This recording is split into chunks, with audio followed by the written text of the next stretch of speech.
Chapter 17, Sloka 9. Katvan lalavanat yushna. Katvan lalavanat yushna. Katvan lalavanat yushna. Tikshna ruksa vidhahinah. Tikshna ruksa vidhahinah. Tikshna ruksa vidhahinah. Katvan lalavanat yushna. Tikshna ruksa vidahinah.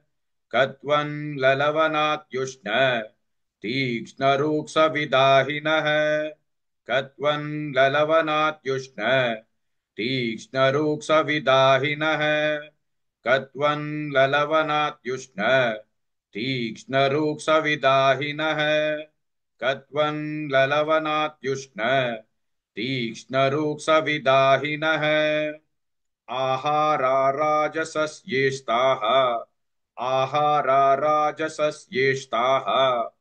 Ahara rajasasyeştaha. Dukkashokamaya-pradaha. Dukkashokamaya-pradaha. Dukkashokamaya-pradaha. Ahara rajasasyeştaha. Dukkashokamaya-pradaha. Ahara rajasasyeştaha.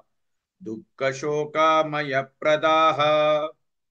Ahara rajasasyeştaha. Dukkashokamaya-pradaha. Ahara rajasasyeştaha. Dukkashokamaya-pradaha. Ahara rajasasyeştaha. Dukkashokamaya-pradaha. Katvan lalavanat yushna. Tikshna ruksa vidahinah. Ahara rajasasyeştaha. Dukkashokamaya-pradaha. Please like and share this video because you could be instrumental in helping someone around the world recite the Srimad Bhagavad Gita, thereby helping them to have a life of unending opulence, victory and prosperity. This is mentioned in chapter 18, Sloka 78.